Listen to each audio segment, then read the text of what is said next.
The paradox of life is that it ends, and generally no one wants it to. Even though on a scale larger than most of us can come to terms with, it should. Humans have and will contemplate and struggle with the reality of our mortality, ours and the ones that we love as well. And because the story is one of the most basic ways we use to express the human condition, it makes perfect sense we use it to explore the condition of our mortality as well. That bit of thought vomit I came up with, pretty crossfaded, is trying to explain the parallels between the beauty of life and the beauty of the story, primarily the arch that is the beginning, middle, and end. But as the art of storytelling becomes more of a financial powerhouse, the need to keep the money coming in forces many modern stories to be quite similar to a prolapsed butthole, with 2 feet of guts hanging out because it got fucked too long by a cock too big for it. Oh, and the cock is a metaphor for Hollywood greed. There's nothing new about the creators of film and television taking the creative path of least resistance so they can wipe their asses with Ben Franklin. And I think the Fast and the Furious 10 is a perfect example of this. The difference with television is, though, they don't really have the luxury of falling back on multiple sequels and remakes. It's a pretty recent phenomenon to see TV retoolings like Bel Air, The Wonder Years, and Full House, as opposed to them just making the just as lazy, in my opinion, spinoff. So traditionally, they had to rely on getting a successful show off the ground and running it past its shelf life till it begins to stink like a whale corpse that's been on the beach for a month.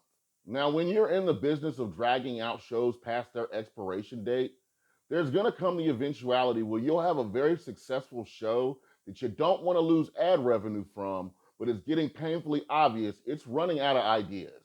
In rare cases, the showrunners recognize it's time to call it quits and do. I think a perfect example of this is Malcolm in the Middle, and to a lesser degree, King of the Hill, and Reservation Dogs if you want to ignore a lot of obvious shit. But in most instances, what happens is a show that was once good at some point keeps having more and more bullshit episodes produced, and the intellectual well not only runs dry, but actually gets poisoned in the process.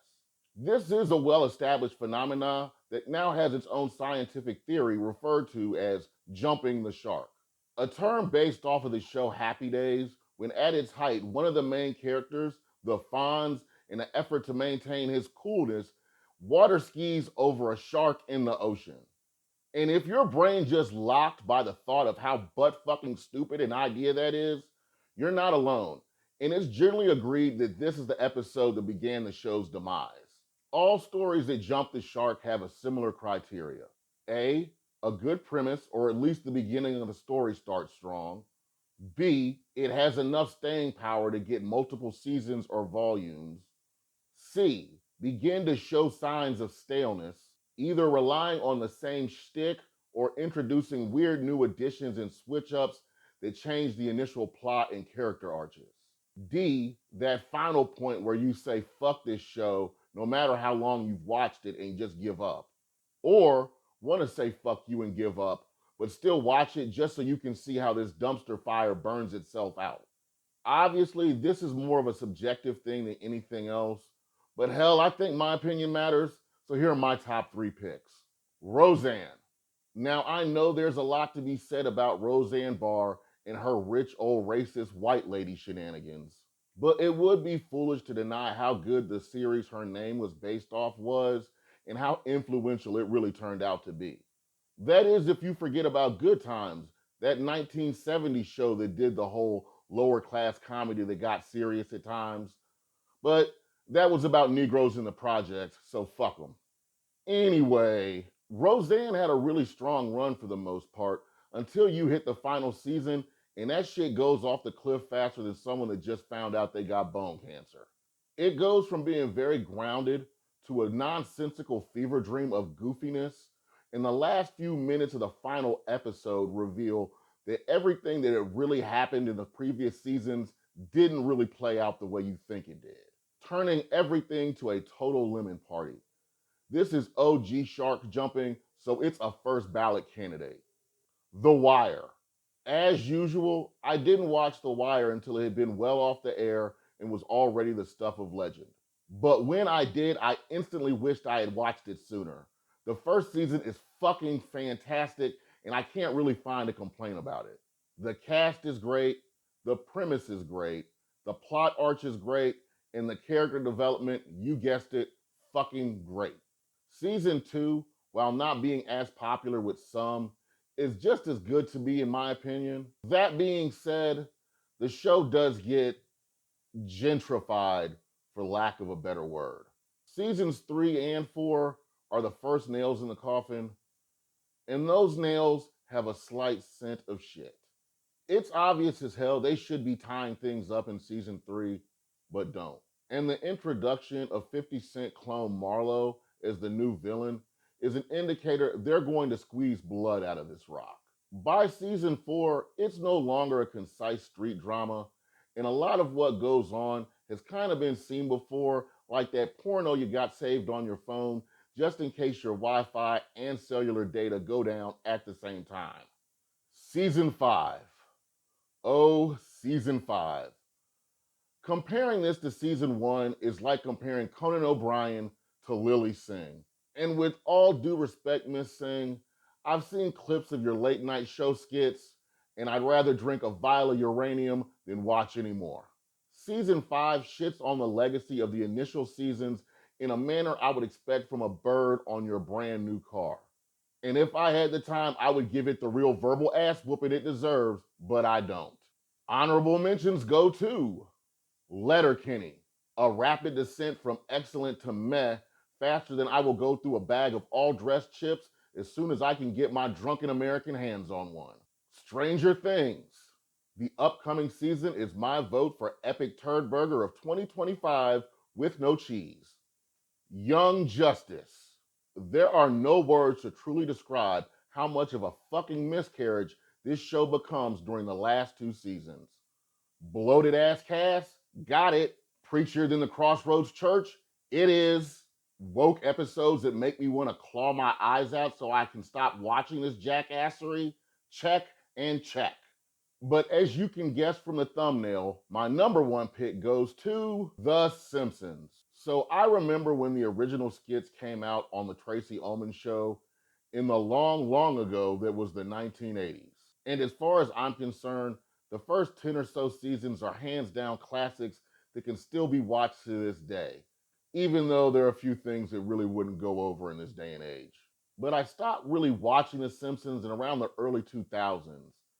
Not for any real reason, I just really wasn't getting into network television that much anymore.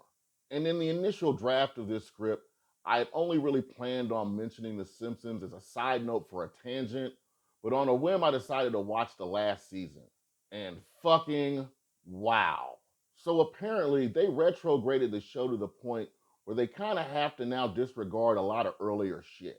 Season 33, Episode 1 has Marge bringing back her high school musical about Y2K. If any of you recall, Homer and Marge met in high school in the 70s. Now, I only got my minor in history, but unless Y2K was some version of Pong I never heard of, I smell shit. Now, outside of that, and being a reminder of how much I fucking hate musicals, this episode and the other ones I watched make it pretty apparent The Simpsons is pretty much the same as it always used to be, but not nearly as good. Yeah, Homer's still selfish and stupid.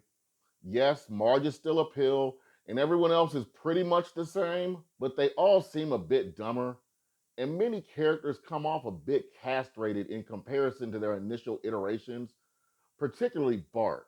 And the same can be said for much of the dumbing down of the storylines themselves. Just to be sure I wasn't being totally unfair, I took some time to watch a bunch of episodes across later seasons, and it's hard to ignore the consistent decline.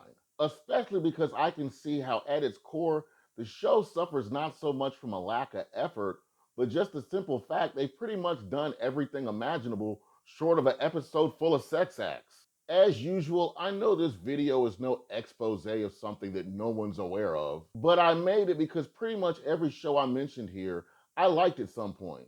And every single one of them disappointed the fuck out of me by the time their run ended. And in many cases, I continue to watch just because I was so invested I had to see how everything played out.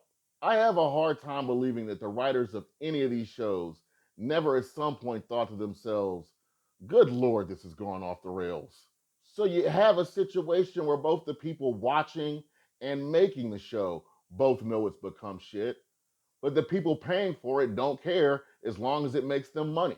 Now, I get why the writers and creators of the show would still want to pump this swill out because, hookers and blow aren't cheap. But why we, the masses, continue to partake in what's the equivalent of watching your child die from leprosy, which I don't think happens anymore, has always been of a bit of a stumper for me. I guess I have to sum it up to the same reason people want to see a fatal wreck on the highway right before emergency services get there and cover up all the bloody mangled carnage. But let's say in this instance, one of those bloody heaps still has a pulse and gets carted off to the hospital. And the only thing that could be done for them was to keep them on painkillers and life support. Now, if you were the doctor treating what used to be a fully functioning human being, now laying motionless in a bed, when the family shows up and sees their loved one in that state, you have to expect for someone, for the sake of everyone involved, to look at you, the physician, and say, please pull the damn cord.